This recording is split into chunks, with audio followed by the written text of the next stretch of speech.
नमस्कार, स्वागत है आपका बुलेटिन में। मैं हूं आपके साथ राजश्री थवाई। तो चलिए बुलेटिन की शुरुआत करेंगे बड़ी और अहम खबर के साथ। तो रायपुर से बड़ी खबर है, 1 नवंबर को छत्तीसगढ़ आएंगे प्रधानमंत्री मोदी। राज्योत्सव का शुभारंभ करेंगे पीएम मोदी।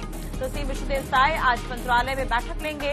पीएम मोदी के दौरे की तैयारियों की समीक्षा होगी। तो बैठक में सभी वरिष्ठ अधिकारी मौजूद रहने वाले हैं। तो ये बड़ी और अहम खबर हम आपको बता रहे हैं। पीएम मोदी के दौरे की तैयारियों की समीक्षा होनी है और ये बैठक मुख्यमंत्री करने जा रहे हैं।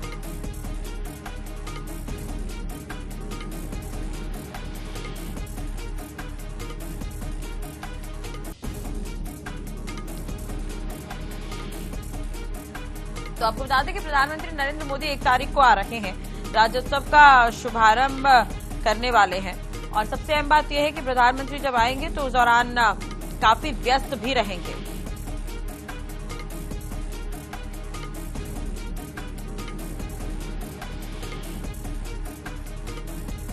बड़ी खबर, 1 नवंबर को छत्तीसगढ़ आएंगे प्रधानमंत्री नरेंद्र मोदी। राज्योत्सव का शुभारंभ करने जा रहे हैं। तैयारियां जोरों शोरों से चल रही है और आज महत्वपूर्ण बैठक करेंगे और उसके जरिए यहां पर दिशा निर्देश देते हुए नजर आएंगे और जो भी तैयारियां अब तक हो गई उसकी समीक्षा करते हुए नजर आएंगे। काफी खास इस बार का राज्योत्सव रहने जा रहा है। हालांकि हर बार आयोजन बेहतर होते हैं, लेकिन इस बार प्रधानमंत्री नरेंद्र मोदी भी पहुंच रहे हैं। उद्घाटन उनके हाथों होना है।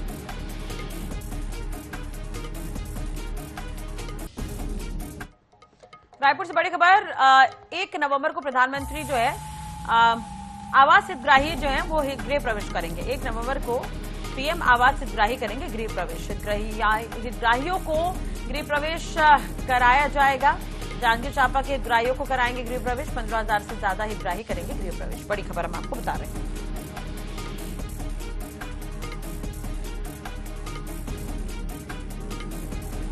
प्रधानमंत्री के हाथों ये होना है। पीएम मोदी हितग्राहियों को गृह प्रवेश कराएंगे। ये बड़ी खबर हम आपको बता रहे हैं। जांजगीर चांपा के हितग्राहियों को गृह प्रवेश कराएंगे।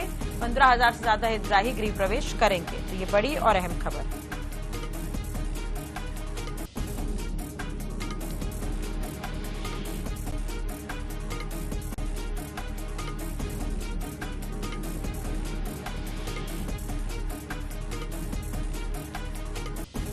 प्रधानमंत्री नरेंद्र मोदी जो है 1 तारीख को आने हैं छत्तीसगढ़ और इस दौरान उनके कई कार्यक्रम हैं जिसमें शिरकत वो करते हुए नजर आएंगे, कई सौगात देते हुए नजर आएंगे। इसी बीच पीएम आवास हितग्राही जो है वो गृह प्रवेश भी करेंगे। पीएम इन्हें गृह प्रवेश कराएंगे।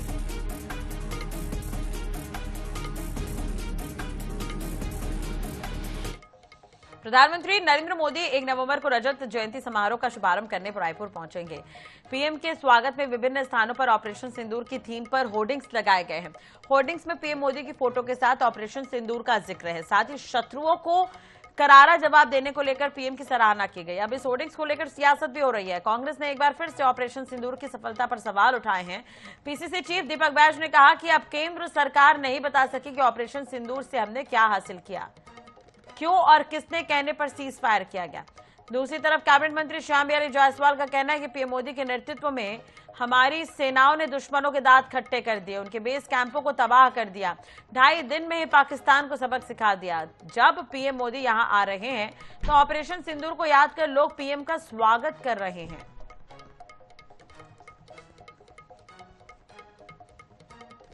ट्रंप के कहने पे सीज फायर हुआ, ये आज तक प्रधानमंत्री और भारतीय जनता पार्टी नहीं बता पाई है। लेकिन ऑपरेशन सिंदूर को इस तरह से लॉन्च करके दिखाना, मैं समझता हूं कि भारतीय जनता पार्टी, मुझे लगता है, खुद कंफ्यूज है और प्रदेश की जनता को भी कंफ्यूज करना चाहती है। जबकि प्रदेश की जनता और देश की जनता स्पष्ट हो चुकी है कि ऑपरेशन सिंदूर में प्रधानमंत्री नरेंद्र मोदी जी, केंद्र सरकार, भारतीय जनता पार्टी की सरकार, ट्रंप अमेरिकी राष्ट्रपति के आगे घुटना टेक दिया। निश्चित रूप से जिस तरह से ऑपरेशन सिंदूर के माध्यम से उन आतताइयों का मुंहतोड़ जवाब माननीय प्रधानमंत्री जी ने दिया, जिन्होंने हमारी देश की 26 बहनों का सिंदूर उजाड़ने का काम किया था। और आपने देखा होगा कि 2.5 दिन में ही पाकिस्तान पानी मांग लिया। जो माननीय प्रधानमंत्री जी के नेतृत्व में देश ने गौरव हासिल किया है और राज्य ने जिस प्रकार से अपनी उत्तरोत्तर तरक्की विभिन्न क्षेत्रों में किया है, सभी विभाग अपना स्टॉल लगाकर उन सभी यादगार पलों को छत्तीसगढ़ और देश की जनता के सामने प्रस्तुत करने के लिए और माननीय प्रधानमंत्री जी के आगमन पर उन सारी की तैयारी कर रखा है।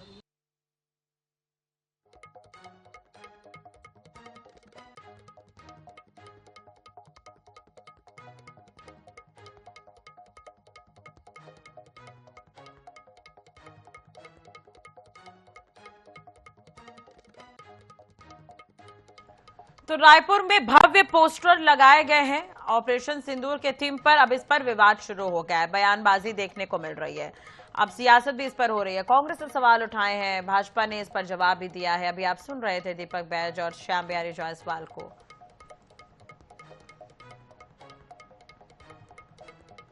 चलिए बात करें तो रायपुर से बड़ी खबर की। तो राज्योत्सव और पीएम मोदी के दौरे से कई सड़कों पर यातायात बाधित होगा। यातायात विभाग ने रूट चार्ट जारी किया है। राज्योत्सव के दौरान सुगम यातायात रखने के लिए रूट चार्ट जो है वो जारी किया गया है। राज्योत्सव स्थल पहुंचने के लिए 6 रूट में इसे बांटा गया है। सभी रूट पर पार्किंग एरिया भी निर्धारित है। मालवाहक वाहनों की आवाजाही प्रतिबंधित है।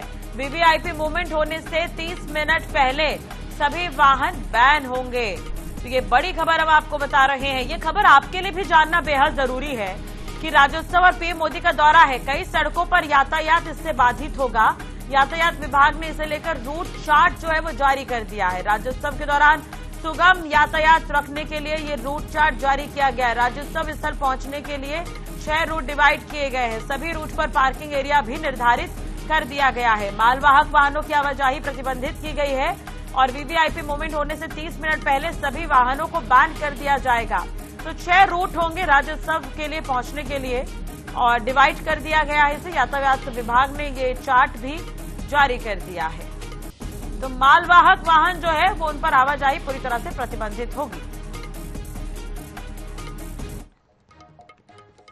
मध्य प्रदेश के ग्वालियर से आई खबर ने चिकित्सा जगत में हलचल मचा दी है। ग्वालियर स्थित जय आरोग्य अस्पताल समूह के सुपर स्पेशलिटी अस्पताल में एक महिला नर्सिंग ऑफिसर ने 2 सीनियर डॉक्टरों पर गंभीर आरोप लगाते हुए कंपू थाने में शिकायत दर्ज कराई है। अब पीड़िता ने छेड़छाड़, शारीरिक संबंध बनाने का दबाव, जातिगत अपमान और धमकी जैसे संगीन आरोप लगाए हैं। पुलिस ने शिकायत के आधार पर दोनों डॉक्टरों के खिलाफ एफआईआर दर्ज कर ली है। पीड़िता, जो नेफ्रोलॉजी विभाग में नर्सिंग ऑफिसर के रूप में काम कर रही है, उसने अपनी शिकायत में बताया कि नेफ्रोलॉजी विभाग के डॉक्टर शिवम ने उनके साथ छेड़छाड़ की और उन्हें डॉक्टर गिरजा शंकर गुप्ता अस्पताल के सुपरिटेंडेंट को खुश रखने का दबाव बनाया। जब पीड़िता ने इसका विरोध किया तो डॉक्टरों ने नौकरी से निकालने की धमकी दी। पीड़िता ने आगे आरोप लगाया है कि डॉक्टर शिवम ने कहा कि अगर तुमने हमारी बात नहीं मानी तो तुम्हारा हाल भी कोलकाता रेप केस की पीड़िता जैसा होगा।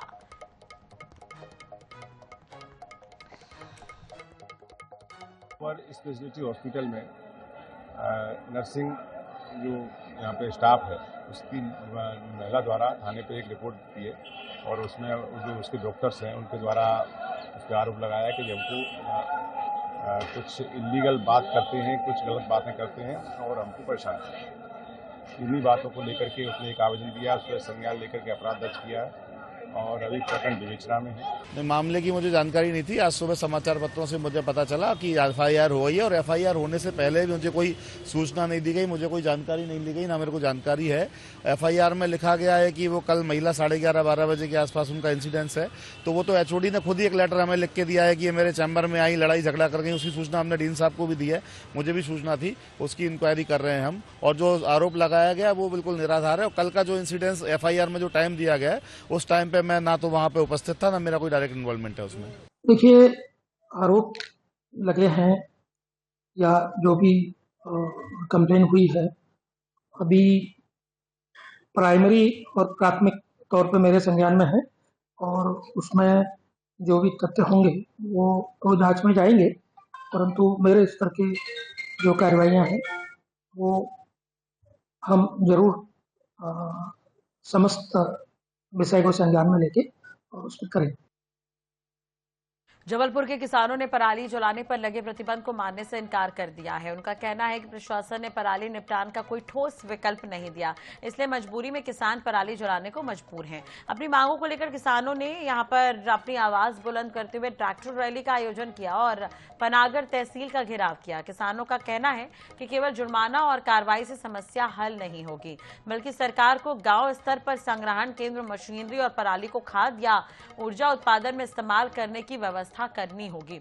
वहीं पनागर में किसान रैली के चलते लगे जाम से स्थानीय लोगों को घंटों परेशान होना पड़ा।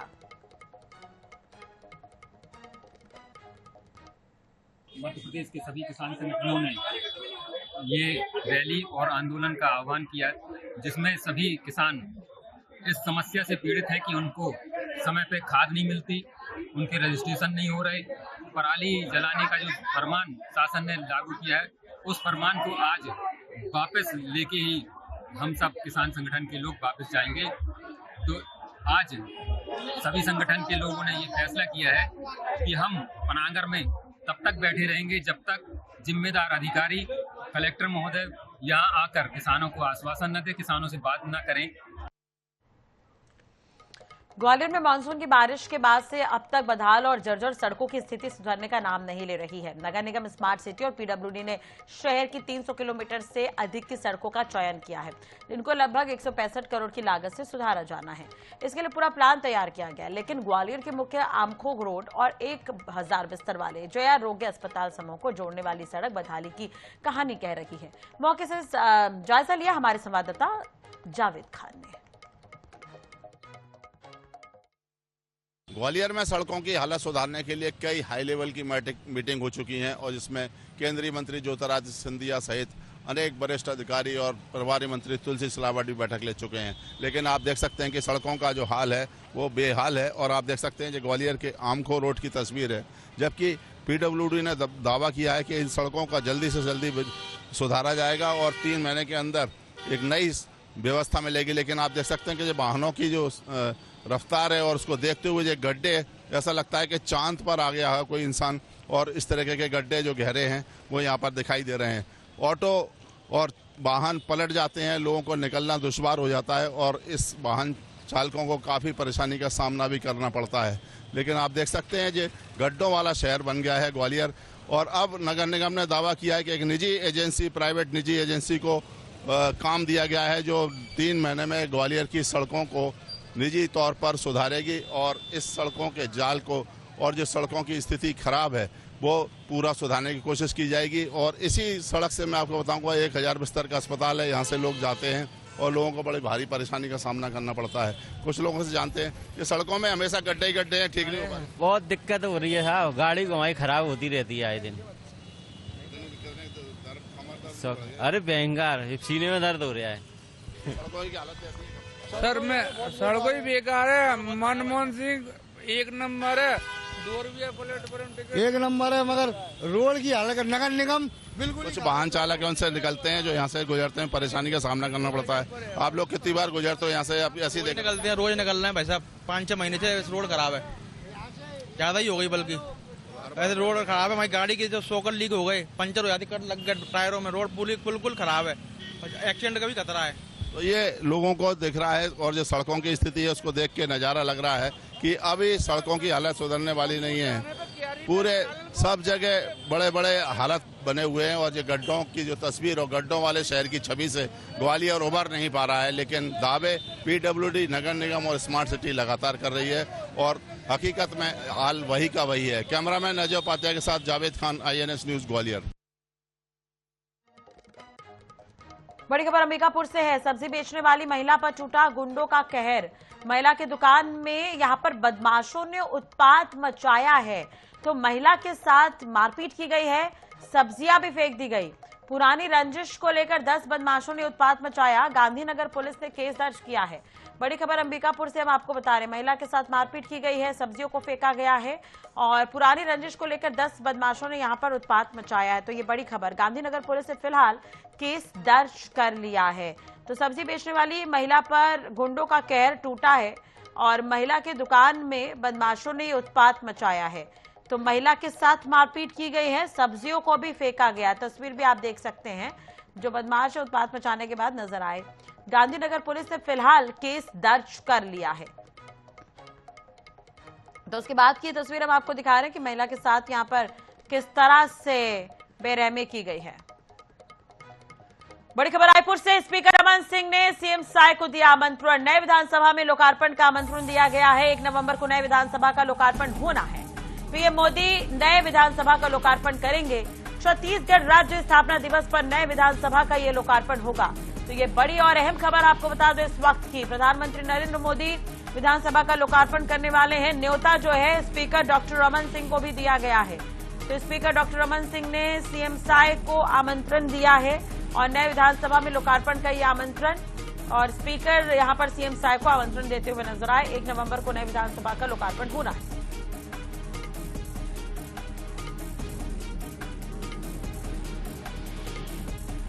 ये तस्वीर हम आपको दिखा रहे हैं निमंत्रण की, आप देख सकते हैं। स्पीकर यहां पर सीएम को निमंत्रण देते हुए नजर आ रहे हैं। तो ये तस्वीर में हम आपको दिखा रहे हैं निमंत्रण की, ये बड़ी खबर इस वक्त की।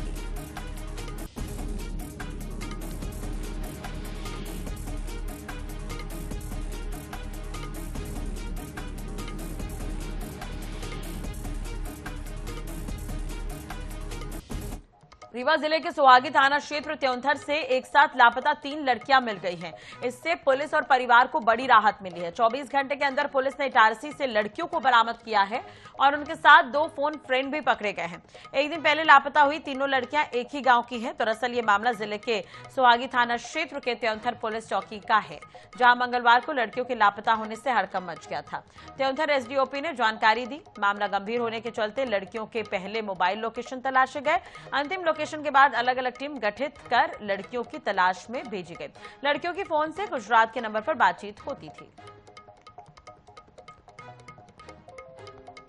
नाबालिग लड़कियां जो हैं वो गायब हुई।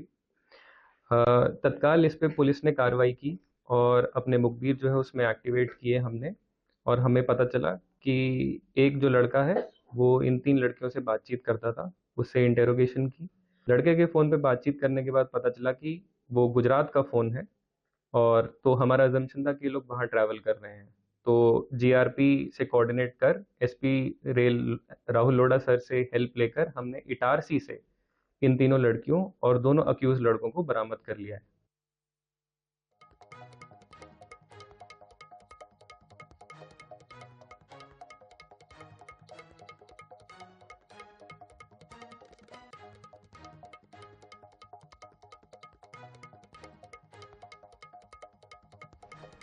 जबलपुर के देवताल में संचालित ओशो अमृत धाम इस साल अपनी स्थापना के 50 साल पूरे कर रहा है। आश्रम के संचालकों और आने वाले ध्यानविदों ने ओशो अमृत धाम का गोल्डन जुबली समारोह मनाने का फैसला लिया है।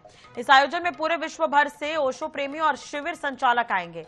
ओशो के जन्मदिन यानी कि 11 दिसंबर को ओशो के जन्मोत्सव पर मुरारी बापू भी जबलपुर पहुंचेंगे। 5 माह तक ओशो अमृत धाम में ध्यान शिविर चलेगा। इस दौरान ओशो भक्त सरकार से मांग करेंगे कि आध्यात्मिक गुरु आचार्य रजनीश के नाम से डुमना एयरपोर्ट और भंवरताल पार्क का नामकरण किया जाए।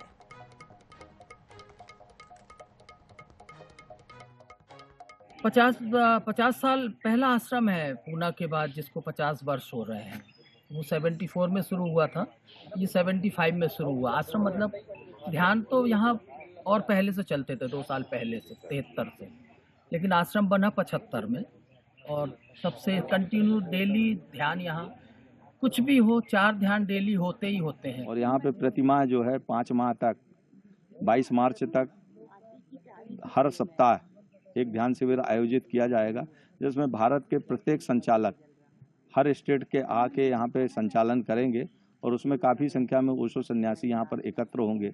इसी के साथ ही रामकथावाचक श्री मुरारी बापू जी हमारे जबलपुर में ओशो का जन्मदिन मनाने हेतु आ रहे हैं।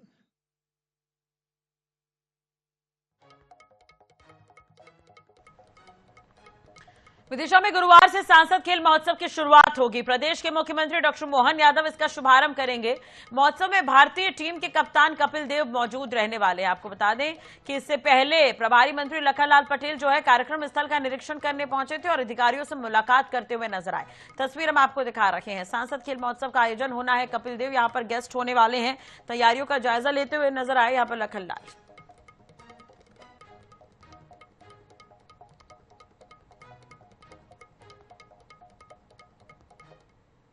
सांसद खेल महोत्सव विदिशा सांसद के द्वारा आयोजित किया जा रहा है। पूरे देश में सभी सांसदों को निर्देश ऊपर से कि खेल महोत्सव अपने अपने क्षेत्र में करेंगे। उसी सिलसिले में विदिशा का 30 अक्टूबर से शुरू होकर के 25 दिसंबर तक चलेगा। ये आयोजन बहुत ही भव्य और दिव्य होगा, जिससे बहुत सारे लोगों ने कपिल देव जी के बारे में सुना जरूर है, लेकिन इतने करीब से नहीं देखा होगा, तो उनको सबको देखने का अवसर भी मिलेगा और उनसे मिलने का भी अवसर।